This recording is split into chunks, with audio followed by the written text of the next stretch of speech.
ওয়াসসালাতু ওয়াসসালামু আলা রাসূলিল্লাহ আম্মা বাদ। আজ পত্রিকার পাতা খুললেই দেখি কত জঘন্য ধরনের অপরাধের শিরোনাম।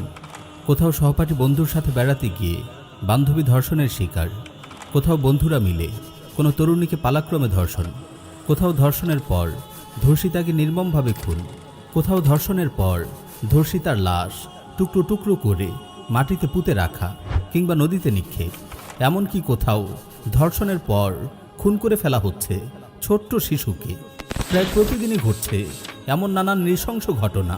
আর এসব ঘটনার পেছনে বরাবরই উঠে আসছে কোনো না কোনো যুবকের নাম। আজ একজন তো কাল আরেকজন।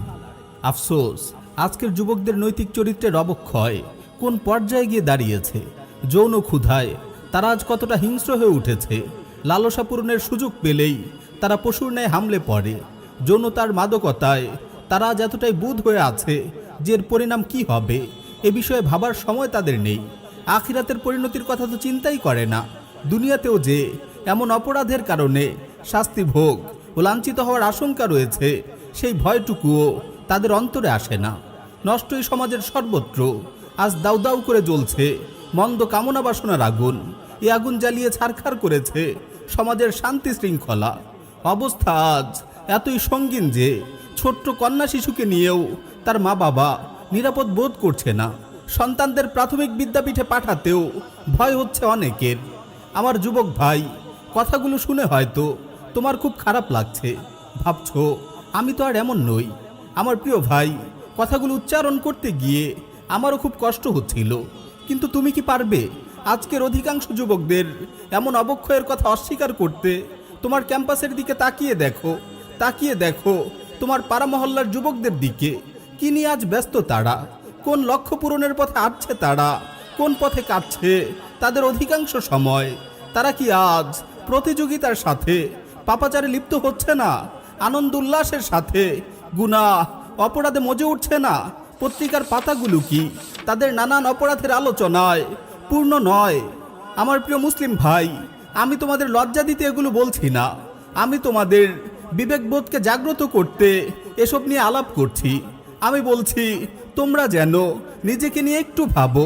কিভাবে তোমরা গুনার দিকে কদম বাড়াচ্ছ, কিভাবে তোমরা মন্দাচারে মেতে উঠছো। এমন তো হওয়ার কথা ছিল না। একজন মুমিন হিসেবে তোমার হৃদয় তো আল্লাহ ভীতিতে পূর্ণ থাকার কথা ছিল। তুমি তো গুনার সাগরে ডুবে থাকার কথা নয়, বরং তোমার তো গুনার সুযোগ পেয়েও আল্লাহর ভয়ে গুনাহ থেকে পালিয়ে বেড়ানোর কথা। তুমি কি জানো না সুদর্শন যুবক ইউসুফ আলাইহিস সালামের কথা? আজই যে মিস্টার স্ত্রী যখন তাকে মন্দ লালসা চরিতার্থ করতে আহ্বান করেছিল, তখন তিনি মাআযাল্লাহ, আমি আল্লাহর আশ্রয় প্রার্থনা করছি বলে গুনার সেই পরিবেশ থেকে দূরে পালিয়েছেন। ফলে আল্লাহ তাকে রক্ষা করেছেন পরনারীর অসৎ কামনা থেকে। তুমি কি জানো না গুহাভ্যন্তরে আটকে পড়া ওই 3 যুবকের দ্বিতীয় ব্যক্তিটির কথা? বহুদিনের প্রত্যাশিত প্রেয়সীকে কাবু করে যখন সে তার সাথে জেনায় লিপ্ত হওয়ার উপক্রম হচ্ছিল, ঠিক তখনই সেই নারীর কণ্ঠে উচ্চারিত হলো, ইত্তাকিল্লাহ ওয়ালা তাফুদ্দাল খাতামা ইল্লা বিহাক্কি, আল্লাহকে ভয় করো, বৈধ অধিকার ছাড়া মোহরকৃত বস্তুর সিল ভাঙবে না।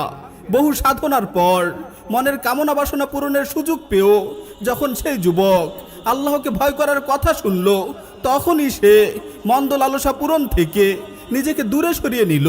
গুনাহ থেকে পালিয়ে যাওয়ার এই আমলই তার গুহার ভেতরে আটকে পড়ার বিপদ থেকে মুক্তির কারণ হয়েছিল। তুমি কি জানো না যেদিন আল্লাহর আরশের ছায়া ছাড়া আর কোনো ছায়া থাকবে না, সেদিন আল্লাহ তাআলা 7 শ্রেণীর মানুষকে তারা আরশের ছায়ায় আশ্রয় দান করবেন। তাদের এক শ্রেণী হলো এমন যুবক যে আল্লাহর ইবাদতের মাঝে বেড়ে উঠেছে। তাদের আরেক শ্রেণী হলো এমন ব্যক্তি যাকে কোনো অভিজাত রূপসী নারী আহ্বান করলো, কিন্তু সে জবাবে বলল, ইন্নী আখাফুল্লাহ, নিশ্চয়ই আমি আল্লাহকে ভয় করি। হ্যাঁ আমার প্রিয় যুবক ভাইয়েরা, এখানে তোমাদের অপরাধ নামা তুলে ধরা আমার উদ্দেশ্য নয়। আমি তোমাদের এটাই বলতে চাই, আজ কোথায় তোমাদের মাঝে এমন আল্লাহর ভয়, যেই ভয়ে তোমরা গুনাহ থেকে বেঁচে থাকবে, গুনার সুযোগ পেয়েও তা থেকে পালিয়ে বেড়াবে? আমাকে বলো, আজ কোথায় গুনাহ থেকে পালায়নকারী এমন যুবক? আমাকে সন্ধান দাও। আজ কোথায় গুনাহ থেকে পালায়নকারী এমন যুবক